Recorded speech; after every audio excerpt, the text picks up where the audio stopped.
Assalamualaikum warahmatullahi wabarakatuh.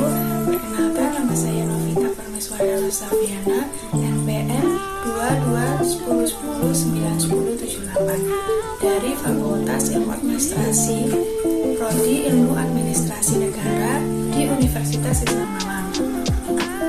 Nah, saya kali ini akan mereview sebuah buku dengan dosen pembimbing yaitu Bapak Hayat di mata kuliah Manajemen Pelayanan Publik. Ini adalah buku yang akan saya review, yaitu berjudul Manajemen Pelayanan Publik yang dibuat oleh Dr. H. Zainal Mukarram MSI dan Muhyiddin Wijaya Laksana SSUS MSI dengan pengantar Prof. Dr.H. Endi Nasruddin MSI. Dalam buku ini ada 244 halaman dan dalam cetakan ke-1 yaitu pada tahun 2015, dan ini buku yang saya dapat ada di cetakan ke-4 pada Agustus 2022 dan diterbitkan oleh CV Pustaka Setia dengan tim redaksi Pustaka Setia. Dan dalam buku ini ada 10 bab yang menyangkut sebuah manajemen pelayanan publik, dan akan saya bacakan. Yang pertama itu ada konsep manajemen humas organisasi publik. Lalu yang kedua ada konsep manajemen pelayanan publik. Yang ketiga, perencanaan pelayanan publik, tata laksana monitoring pelayanan publik, pelayan prima dalam pelayanan publik, pengawasan pelayanan publik, peran humas dalam manajemen organisasi publik, implementasi humas pemerintahan pelayanan publik, dan yang terakhir aplikasi komunikasi efektif asertif dalam manajemen humas pelayanan publik. Baik, langsung saja kita akan membahas tentang buku ini. Pada buku Manajemen Pelayanan Publik yang dibuat oleh Bapak Zainal Mukarram dan Bapak Muhyiddin Wijaya Laksana, yang ini menegaskan bahwa pelayanan publik merupakan pelayanan dasar dalam pemerintahan, dan penyelenggaraan pemerintahan dikatakan baik jika pelayanan publikasi dilaksanakan dengan memprioritaskan kepentingan masyarakat.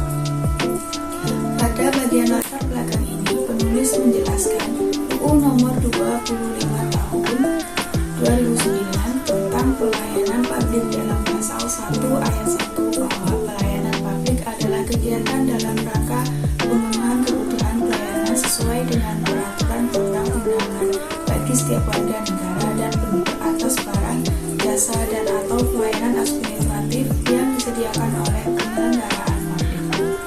Yang dipertegas pula dalam ayat 7 bahwa standar pelayanan adalah tolak ukur dan acuan penilaian kualitas pelayanan sebagai kewajiban dan janji penyelenggara kepada masyarakat dalam rangka pelayanan yang berkualitas cepat, mudah, terjangkau, dan terukur.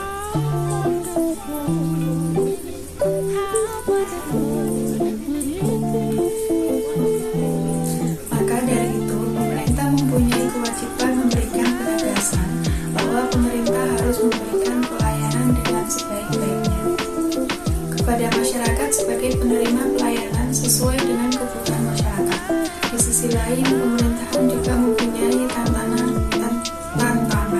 yakni pemerintah harus menyediakan sarana-prasarana yang memadai dan menyediakan sumber daya aparatur yang kompeten dan berkualitas sebagai syarat untuk menjalankan pelayanan publik yang prima.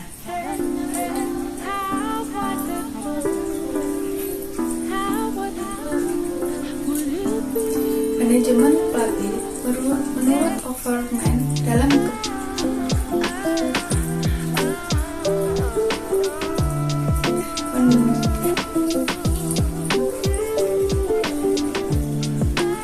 Manajemen publik menurut Overman dalam Keban 2004, Safroni 2012 adalah studi interdisipliner dari aspek-aspek umum organisasi dan merupakan gabungan antara fungsi manajemen, yaitu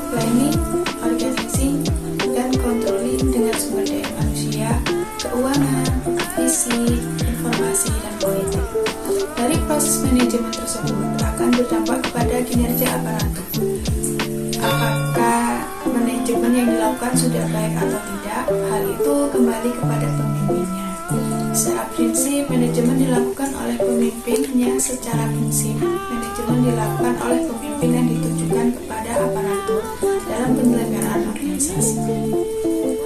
Bentuk pemberian yang dilakukan oleh aparatur pelayanan kepada masyarakat sebagai pengguna pelayanan adalah bagian dari kinerja pelayanan publik. Pada intinya, kinerja melekat dalam diri seseorang atau organisasi dalam menjalankan dan menyelesaikan pekerjaan sesuai dengan tugas pokok dan fungsi yang menjadi tanggung jawabnya. Secara prinsip, sifat kinerja pelayanan publik adalah membantu masyarakat dalam menerima hak dan kewajibannya, yakni menerima pelayanan yang dibutuhkan secara baik. Di mana di buku ini dijelaskan bahwa Sinambela mengutip pendapat Haynes bahwa yang menjadi landasan fungsi aparatur daerah yakni penentu gaji, seleksi pegawai, orientasi, penilaian kinerja, pelatihan dan pengembangan, uraian dan perencanaan organisasi, dan uraian tanggung jawab. Kualitas pelayanan publik menjadi indikator keberhasilan pelayanan publik yang diberikan. Kualitas pelayanan publik yang baik itu menjadi barometer apakah pelayanan yang diberikan sesuai undang-undang yang berlaku atau tidak. Dijelaskan juga beberapa syarat yang harus dipenuhi dalam penentuan indikator kinerja pelayanan publik, seperti tujuan, standar, umpan balik, alat atau sarana, kompetisi, peluang, dan motif. Tatanan pemerintahan yang baik atau bisa disebut dengan good governance adalah memberikan kepuasan dalam bidang pelayanan publik, bersih dari korupsi, kolusi, dan nepotisme. Penyelenggaraan pemerintahan yang baik sesuai dengan kepentingan masyarakat dan sistem pengelolaan yang profesional. Dalam buku manajemen pelayanan publik ini terdapat Undang-Undang Nomor 34 Tahun 2004 yang menjelaskan tentang pemerintahan daerah yang mengatur asas-asas umum penyelenggaraan pemerintahan yang baik, yakni asas kepastian hukum, asas tertib penyelenggaraan pemerintah, asas kepentingan umum, asas keterbukaan, asas proporsionalitas, asas profesionalitas, asas akuntabilitas, asas efisiensi, dan efektivitas. Lalu dalam buku ini juga merupakan referensi dalam bidang pelayanan publik yang cukup relevan. Bidang kajiannya dengan komunikasi. Pelayanan publik masih terkait dengan isu-isu komunikasi. Ditulis bersama rekan, buku ini cukup komprehensif mengkaji tentang teori dan isu pelayanan publik. Sebagai buku yang disusun secara komprehensif ini memiliki kelengkapan unsur isi, kedalaman kajian, serta kecukupan data yang disajikan secara mudah. Yang tidak kalah penting ditertibkan oleh penerbit buku bermutu. Pelayanan publik ini menjadi salah satu fokus dari penulis. Buku ini cukup komprehensif mengkaji tentang teori dan isu pelayanan publik sebagai buku yang disusun secara kelengkapan, yaitu dengan kecukupan data yang disajikan secara mutakhir. Jadi sekian review buku dari saya, dan monggo untuk kalian bisa membeli buku ini di online seperti di Shopee ataupun di toko